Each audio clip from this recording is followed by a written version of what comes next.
ना, कि गुस्सा इतना ज़्यादा ना उबल जाए। तो ये कोशिश कर रहे हैं कि थोड़ी सी नरमी दिखाएं, फिर थोड़ी सी सख्ती दिखाएं और पीछे से अपने लोगों से गालियाँ दिलवाएं कि ये तो ये हैं और ये तो वो हैं। तो इनको भी शायद समझ नहीं आ रहा है सरकार को कि कैसे डील करें।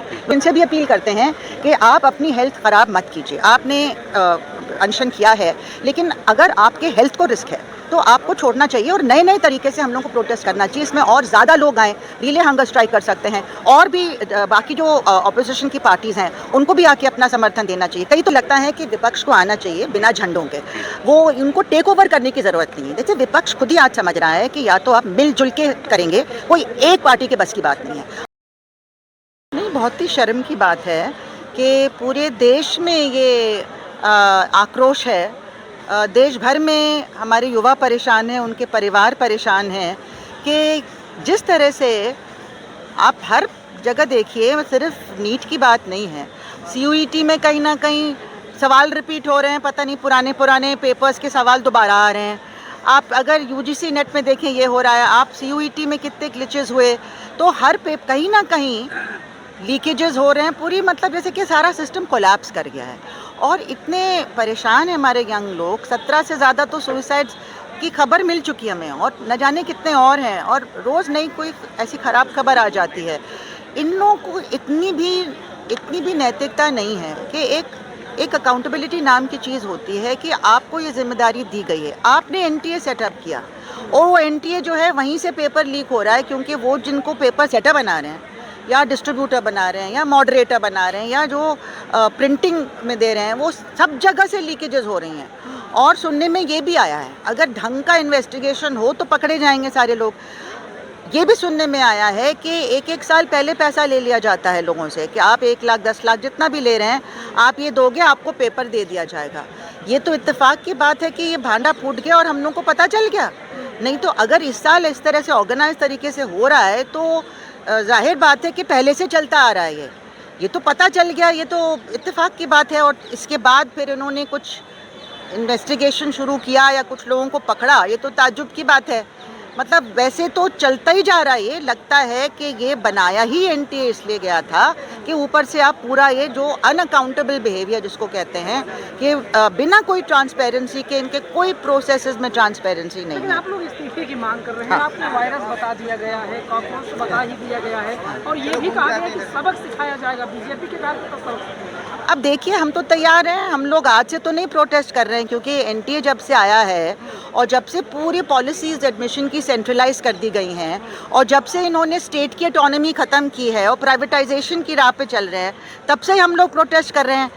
आज युवा जाग रहा है, उसको समझ आ रहा है कि कुछ सिस्टम में बहुत ज़बरदस्त गड़बड़ है, लेकिन हमें तो पहले समय, हम तो टीचर्स हैं, हमारा तो मूवमेंट कब से चल रहा है और हमें ना जाने क्या क्या कहा गया है कि जो भी डिसेंट करते हैं वो तो एंटी नेशनल है। हम तो कहते हैं हम सही पेट्रियाटिक लोग हैं और एंटी नेशनल वो हैं जो लोगों की इंटरेस्ट के खिलाफ नीतियां बना रहे हैं और जो भ्रष्टाचार को प्रिसाइड कर रहे हैं, जो पेपर लीक करवा रहे हैं, है ना, जो लोगों की ज़िंदगी तबाह कर रहे हैं, वो एंटी नेशनल हैं।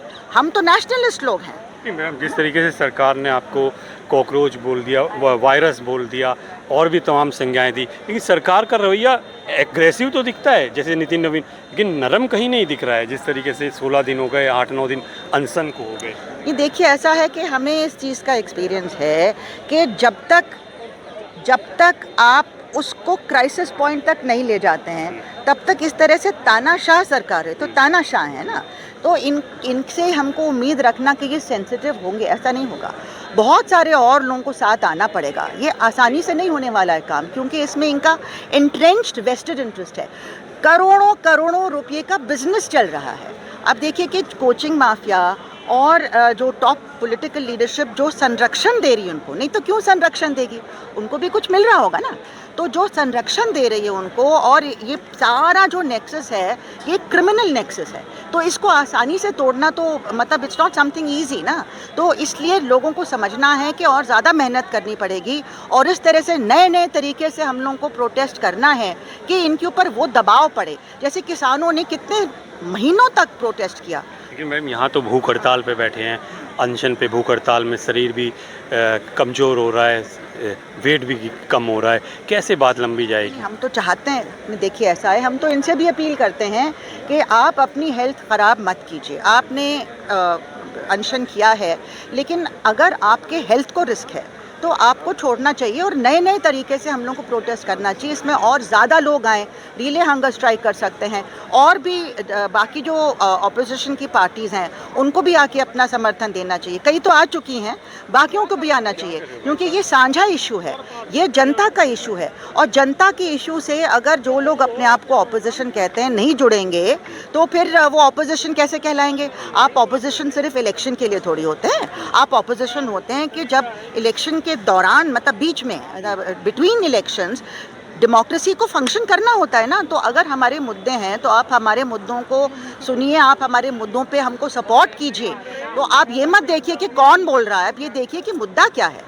मुद्दा क्या है? ये नहीं कि आम आदमी पार्टी सपोर्ट कर रही है, लेफ्ट सपोर्ट कर रही है, कोई और सपोर्ट कर रहा है। बहुत सारे आए, डीएमके वाले भी आए, टीएमसी वाले भी आए। तो जो बच गए उनको भी आना चाहिए। मेरा तो उनसे अपील है कि वो भी आएँ, ताकि इसको और सपोर्ट दम मिले, क्योंकि जब तक हम उसको उस क्रिटिकल पॉइंट तक नहीं पहुंचाएंगे, इस सरकार के कान पे जू नहीं रहेंगे। आपने तो इतने आंदोलन देखे, हमने देखा पीछे भी आपने बहुत आंदोलनों में भाग लिया। आपको नहीं लगता है कि ये सरकार सुनती नहीं है, तो फिर कैसे बात बनेगी? देखिए ऐसा है कि हम लोगों ने मूवमेंट्स चलाए हैं दिल्ली यूनिवर्सिटी में, सेंट्रल यूनिवर्सिटीज़ में, देश भर में शिक्षक आंदोलन चलाए हैं। हमने इसी सरकार को घुटने पे किया है। 2016 में इन्होंने एक यूजीसी से अमेंडमेंट करवा दिया, गज़ेट नोटिफिकेशन पार्लियामेंट से हो गया था, जिसमें ये था कि आप टीचर की तादाद आधी कर देंगे, यानी हमारे आधे टीचर सड़क पे होते जो एडहॉक थे। तो हम लोगों ने पूरा, मतलब ऑल इंडिया आंदोलन हमारा चला, रोज़ हम सड़क पे थे और हमने पूरा एवैल्यूएशन बंद कर दिया। एक वहाँ पे मतलब चिड़िया भी नहीं जा पा रही थी एवैल्यूएशन सेंटर में, और इनको अपनी नीज पे आना पड़ा। इन्होंने उसको अमेंड किया और वापस उस पे ले गए थे जो हमारा डिमांड था। तो आपकी मंशा होनी चाहिए, आपका डिटर्मिनेशन होना चाहिए, आपकी यूनिटी होनी चाहिए। इसमें हर पॉलिटिकल थिंकिंग का आदमी या जो ना भी है उसको साथ आना पड़ेगा, क्योंकि ये जनता का मुद्दा है, ये हमारे बच्चों के भविष्य का सवाल है। इसलिए सबको आना पड़ेगा, तब इनको अकल आएगी। इनके अंदर इनका अपना जो वोट बैंक है, देखिए इनके बहुत सारे लोग जो वोट देते हैं, इनके जो बच्चे हैं उनकी फैमिलीज़ में, वो भी कह रहे हैं आज कि हमारी लाइफ क्यों तबाह की जा रही है, क्योंकि सब लोग तो बाहर जाके नहीं पढ़ सकते, जैसे लीडर लोगों के बच्चे जा रहे हैं पढ़ने। तो इनके ऊपर वहाँ से भी दबाव पड़ेगा। जो इनको वोट डालते हैं लोग, वो भी कहेंगे कि हम क्यों आपको वोट दें जब आप हमारे बच्चों का भविष्य ख़राब कर रहे हो।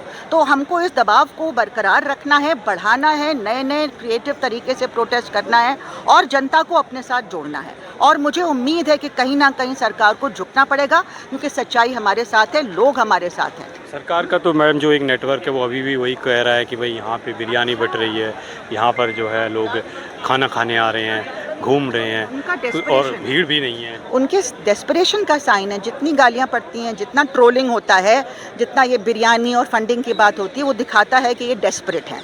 और हमें तैयार रहना है कि ये गुंडे भेज सकते हैं, क्योंकि इन्होंने बीच बीच में गुंडे भेजे हैं, वायलेंस करवा सकते हैं। हमें बहुत सतर्क रहना है।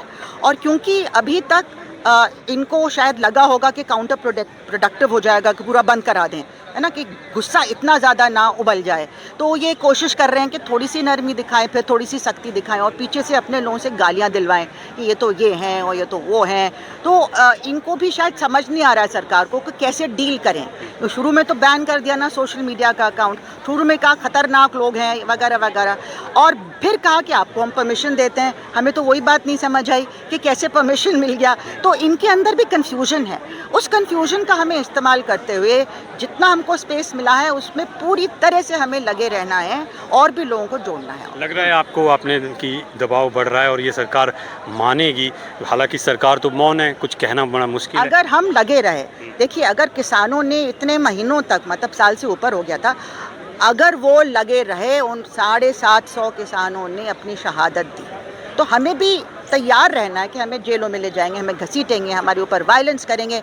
हमको तैयार रहना है, क्योंकि तानाशाह सरकार ऐसा ही करती है। लेकिन अगर हमने तय कर लिया कि we will not give up, है ना, अगर सब लोगों ने मिलकर तय कर लिया है, तो अंजाम सही होगा ही होगा, हमें मिलेगा सक्सेस इस मामले में। और वो सिर्फ धर्मेंद्र प्रधान का जाना नहीं है, वो इस एनटीए का जाना है, जो फाउंटेन हेड है करप्शन का, जो इस सेंट्रलाइजेशन का जाना है। जितनी पॉलिसीज़ ला रही हैं, नेशनल एजुकेशन पॉलिसी वापस होनी चाहिए, एक विकसित भारत शिक्षा अधिष्ठान ये लाए हैं, जिससे पूरा सेंट्रलाइज हो रहा मामला, स्टेट की पावर छीनी जा रही है। इसी सब से करप्शन का जो मॉडल इनका है वो सेंट्रलाइज्ड मॉडल है। हमारी शिक्षा बर्बाद हो रही है, तो इनको ये नीतियाँ वापस लेनी पड़ेंगी। ये मैम, हमारी पहलवानों का जिस तरीके से आंदोलन था उनको तो उठा दिया गया था, कुछ वीडियो भी उनके वायरल हुए थे, जो पहलवान लड़कियां बैठी थी तो उनके में भी कुछ दिन आंदोलन चला 1 महीने के बाद, लेकिन उनको जिस तरीके से उठाया गया, तंबू उखाड़ दिए गए। कहीं ऐसा ना हो, आपको भी लगता है कि कुछ लोग आशंका जता रहे हैं कि यहाँ पर भी सरकार ऐसा कुछ एक्शन? ये हो सकता है, बिल्कुल हो सकता है, और उसके लिए हमें तैयार रहना है। इसलिए हमें सतर्क होना है और कोशिश करनी कि ज़्यादा से ज़्यादा लोग आएँ। जब लोग ज़्यादा आएंगे तो इनके लिए मुश्किल हो जाएगी इस तरह का काम करना, है ना। और ये कोई मतलब इतना आसान नहीं है यंग लोगों के साथ ये करना, क्योंकि उनको मालूम है कि यंग लोगों का गुस्सा भी बहुत जल्दी उबलता है ना, और देशों में भी हमने देखा है। तो हो सकता है कि थोड़ा सा ये केयरफुल हों, क्योंकि लोग काफ़ी आ रहे हैं और देश के अलग अलग जगह से भी आ रहे हैं लोग, है ना। तो अभी देखना है कि आगे आगे क्या होता है। हमें तो लड़ाई लड़नी, ये नहीं सोचना है कि कब हम जीतेंगे, कितनी देर हमको संघर्ष करना पड़ेगा, जितना टाइम लगे लगाना है, क्योंकि ये हमारे सर्वाइवल का सवाल है, हमारे देश के सर्वाइवल का सवाल है। हमें लड़ मरना है इसमें। मीडिया की क्या भूमिका आप देख रहे हैं, क्योंकि जो मेन स्ट्रीम का मीडिया जिसे हम नेशनल चैनल कहते हैं वो बिल्कुल नहीं आ रहा है, और उसके ना आने से कितना फ़र्क आपको लग रहा है कि सही पड़ रहा है, गलत है, या क्या पड़ रहा है, या आना चाहिए था उसको? हाँ, नहीं आना तो चाहिए था, लेकिन वो गोदी मीडिया ऐसे ही नहीं कहलाता है। अब तो सब लोग पूरी दुनिया में वो गोदी मीडिया लफ्ज़ फेमस हो गया है, वो कैप्टिव हो गया है, वो उसने अपने आप को कैप्टिव होने दिया है ना। और ये सारे चैनल्स जो हैं, जो मेन स्ट्रीम हैं, उनको ये अडानी ओन करते हैं। तो हमें क्या उम्मीद है कि वहाँ से हमें सपोर्ट मिलेगा? आ भी जाएंगे तो फिर आप रिपोर्ट नहीं देखेंगे, वो वहाँ पे अपना वही हिंदू मुस्लिम नैरेटिव चलाएंगे, तो उनसे हमें उम्मीद नहीं। लेकिन सोशल मीडिया ने हमको बहुत कवरेज दी है, जो ऑल्टरनेट मीडिया है, और वो ऑल्टरनेट मीडिया की भी व्यूअरशिप बढ़ती जा रही है। आप देखेंगे कि अगर एड्स को आप कंपेयर करते हैं, जैसे 2024 का एक एनालिसिस किया था, उसमें जो ऑल्टरनेट मीडिया, जो सोशल मीडिया के जो एड्स थे, वो जनरल मीडिया, जो मेन स्ट्रीम मीडिया के एड्स से ज़्यादा थे, मतलब 50% क्रॉस कर गए थे। तो वो बढ़ता जा रहा है। लोग जानते हैं कि गोदी मीडिया बस वही घिसी पिटी कहानी सुना रही है, वो सच नहीं बता रही है, वो दूसरे तरीके से अपनी न्यूज़ देख रहे हैं। तो आपकी व्यूअरशिप जो है कहीं और ज़्यादा है। आप लोग जो रोल अदा कर रहे हैं, ट्रूली आप लोग इस फ्रीडम स्ट्रगल में सिंसियरली पार्टिसिपेट कर रहे हैं, उसका हमें फ़ायदा होगा। आखिरी सवाल है मैडम, विपक्ष की कैसे आप भूमिका देखते हैं? कुछ लोग कहते हैं कि नहीं, विपक्ष को आना चाहिए, और कुछ लोग कहते हैं कि विपक्ष को इसमें शामिल मत करो, इससे आंदोलन खराब होगा। आपको क्या लगता है, क्या सही? नहीं, मुझे लगता है कि विपक्ष को आना चाहिए बिना झंडों के। वो उनको टेक ओवर करने की ज़रूरत नहीं है। जैसे विपक्ष खुद ही आज समझ रहा है कि या तो आप मिलजुल के करेंगे, कोई एक पार्टी के बस की बात नहीं है। और अगर पार्टियां तोड़ी गई हैं तो वो अगर शामिल हो जाएं एक बड़ी पार्टी में तो उसमें कोई हर्ज नहीं, वो उनकी मर्ज़ी। लेकिन अगर आप सक्सेसफुल होना चाहते हैं तो हर सिविल सोसाइटी मूवमेंट को भी, जो सरकार की नीतियों के खिलाफ है, उसको भी आप विपक्ष मान के चलिए। विपक्ष सिर्फ एक पार्टी नहीं होती है, विपक्ष सिर्फ इलेक्शन के टाइम पे जिंदा नहीं होता है। तो उनको देखना चाहिए कि ये भी वही काम कर रहे हैं, और जो फाइनली इलेक्शन लड़ेंगे उनको इससे फ़ायदा होगा। तो उनको आके अपनी सॉलिडारिटी एक्सप्रेस करनी चाहिए कि हम आपके साथ हैं। इतना तो मिनिमम उनको करना चाहिए। अगर ये नहीं करेंगे तो वो बेवकूफ़ी होगी, लैक ऑफ इंटेलिजेंस मैं कहती हूँ, और अपना पर्सपेक्टिव इन द कन्फ्यूजन दिखा रहा है उनमें। तो उनको सबको ये करना चाहिए, और ये नहीं कोशिश करनी चाहिए कि हम भी अपने वर्कर्स के साथ आके यहाँ पे टेक ओवर कर दें। नहीं, let this be a movement of everybody, यानी कि कोई एक पॉलिटिकल पार्टी का झंडा यहाँ ना हो, एक सिविल सोसाइटी मूवमेंट की तरह ये चले, है ना। और आम जनता उससे और ज़्यादा जुड़ती है फिर, क्योंकि एक पॉलिटिकल पार्टी के झंडे के तहत सारे लोग नहीं आना चाहते हैं। वो वोट डाल देंगे आपको, लेकिन ज़रूरी नहीं कि आके साथ खड़े हो जाएंगे, उनको हेजिटेशन होता है। लेकिन अगर सिविल सोसाइटी मूवमेंट है, जनता की मूवमेंट है, तो लोग और आसानी से आएंगे। तो हमें लोगों को बुलाना है, जोड़ना है उनको। ये इशू को मुझे लगता है फिर से डिसेंट्रलाइज करना ज़रूरी है, क्योंकि सिर्फ दिल्ली सेंट्रिक नहीं होना चाहिए। ये जगह ना छोड़ें, लेकिन साथ साथ हम और जगह भी, हंगर स्ट्राइक जैसे जो भी है, मतलब वो इशू अलाइव रहना चाहिए। लोगों को जोड़ना बहुत ज़रूरी है। CJP के यूनिट्स और स्टेट्स में भी खुलने चाहिए जहाँ पे ये कंटिन्यू कर सकें।